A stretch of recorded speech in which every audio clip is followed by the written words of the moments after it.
Well, good day. So for today, I would like to talk about the first time that Marvel had a shared universe either on television or in movies, but this was in a cartoon form, and it happened in the late 60s, so they had a really long way to go to the modern MCU being created. But just like the MCU, we'll start off at one character at a time, and for today, we're talking about Captain America, his first cartoon appearance. So, as per usual, we'll recap the episode itself, I'll give you some of my thinky thoughts about, the whole episode and all that, and then we'll talk some more kind of behind the scenes stuff after. So, alright, let's go!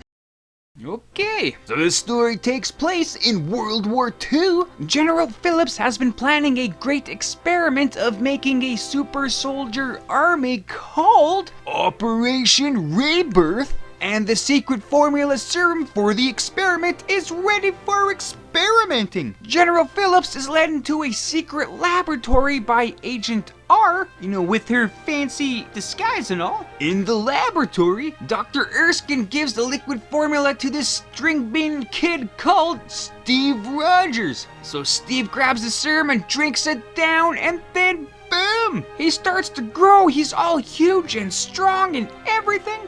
But an Axis spy runs into the laboratory and kills Dr. Erskine. And then the spy gets himself killed in the laboratory. The super serum formula died with Dr. Erskine, leaving Steve Rogers as the only super soldier. He adopts the new title of Captain America. So Cap is stationed at Fort Lehigh and uses his secret identity of a bumbling new recruit, Private Rogers, as a cover for his Captain America missions. He has to deal with this really overbearing sergeant, and the sergeant totally hates his guts, but at least Private Rogers, befriends this young teenager named Bucky Barnes. But Bucky stumbles upon Steve's secret that he is Captain America. And so just like that, Bucky is now Captain America's sidekick. So Cap and Bucky start off on their whole new bunch of adventures. They start off with stopping an invasion on American soil, and then finishing off that invasion by blowing up the enemy submarine that brought the enemy troops to the shore. There was also an Axis spy ring that was disguised as a psychic kind of theater show called Sando and Omar. Sando was actually Colonel Krantz, one of Red Skull's top men. So Captain America and Bucky went to the show where a lady reporter was kidnapped by Colonel Krantz's crew, but she, along with Bucky and Cap, beat the crap out of the evildoers and, kind of saved the day in that regard. She never gave Cap her real name, just telling them that she is Agent 13. But the Red Skull continues to sabotage the American war effort. Now, one of the top US military men, Major Corey, has been attacked by the Red Skull. Old Skullsy gave him a dose of a gas that will take the Major's memory away for months. And for an intelligence man in the army, having no memory is totally horrible. Red Skull's men even attacked an experimental US Army plane, totally destroying it in the process. And there was another Red Skull attack on another high-ranking US Army official, this time with General Curtis. But thankfully, Captain America and Bucky saved General Curtis's life. But the Red Skull got away again. This whole cat and mouse thing is going crazy. But that just sets everything up for a whole bunch of future episodes. And with Red Skull getting away for the third time, that is the end of this fantastic tale. So that was fairly interesting. It's kind of different, right? It's your basic Captain America story that's been told and retold. So the really interesting thing about it is the whole animation of the show. It isn't like a full fluid animation that you see in a lot of shows, up until this point, but it's like a really stiff kind of animation where they have one thing moving at a time, maybe just an arm or something, or nothing at all. They'll just pan the camera going across the screen to simulate movement, or something. Like, very little animation actually happened on this animated show. So on one hand, you're probably like, man, that's like really lazy, but they probably also didn't really have much of a budget to work with, so I guess they could do the best they could. But on the other hand, you're like, you know what? This isn't so much watching a TV show, you're actually watching a comic book come to life. And that's exactly what it is. They just took a panel from a comic book, they removed all the words and all that stuff there, and did barely animating on it, you know?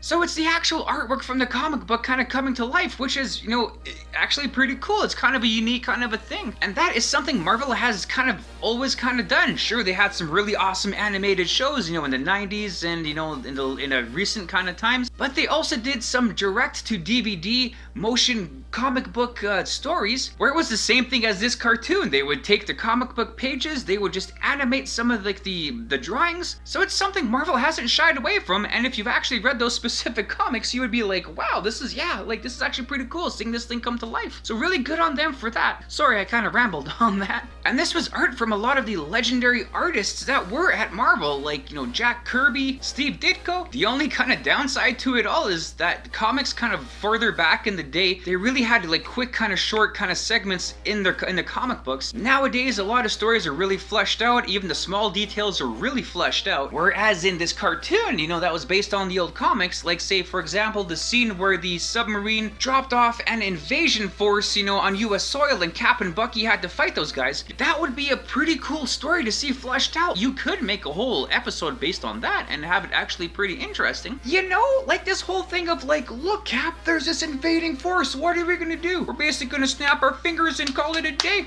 And they did. It was like under a minute, you know, this scene happened. It is what it is. It's still pretty entertaining and it's still pretty unique. I would definitely suggest watching it if you haven't. Like, it's not something that's gonna really blow your minds with the complexity of story. Like, and you'll even feel kind of nostalgic about it, even if these comics came out before you were born. So yeah. So other than that, let's take a looky-loo at what else we can see about this cartoon episode here. So, this Captain America cartoon was just part of an animated TV show called The Marvel Superheroes. This show consisted of a bunch of really smaller segments, like 7 minutes long, featuring 5 main characters, just so these characters can gain some popularity outside the comic realm, hopefully bring in some new younger customers. So, the 5 characters that were featured in their own shows within the show would be Captain America, the Mighty Thor, the Invincible Iron Man, Namor, and the Hulk. And the Marvel Superheroes show was the main bulk of the first variant of the Marvel Cinematic Universe. That universe only existed between 1966 and 1968. You see, 'twas because the show was produced by Grand Trey Lawrence Animation Studios and Marvel Comics. They produced this show and the legendary Spider-Man cartoon of the same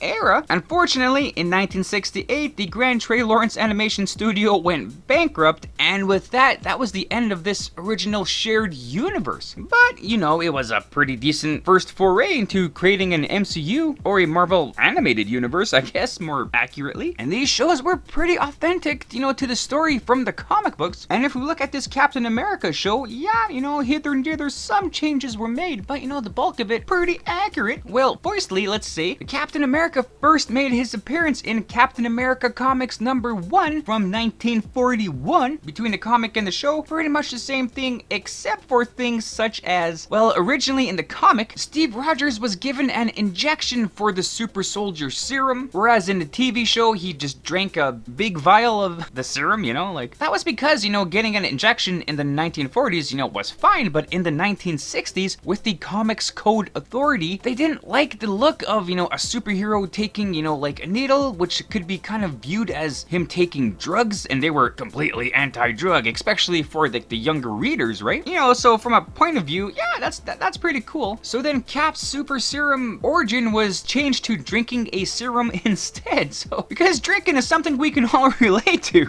right? Drugs bad, drinking good. Well, that statement's not wrong, I guess. And other than that, a lot of the main characters, the locations, the look of everyone, quite accurate, you know, to how things were, more or less. Of course, originally Captain America had more of a shield-looking shield, and eventually got the round metal alloy one later, and in this one, he immediately got the round shield right off the bat, part of the 1960s revision of Captain America's origins. So in that regard, pretty accurate to the, I guess, the newer stories anyway. So let's compare this original Captain America to the Captain America of MCU MCU. So Captain America slash Steve Rogers, you know, the same vibe all around, like we've already talked about, with the super soldier serum and his shield and all that. As I said, in this cartoon, he would drink the super soldier serum, whereas in the MCU, it's more of a incredibly elaborate laboratory scientist scene going on, which, you know, is probably more realistic, you know? Other than that, yeah, same kind of things. In this cartoon, Bucky Barnes is a young teenage sidekick to Captain America, whereas in the MCU, he is an adult and definitely not some kid sidekick, you know?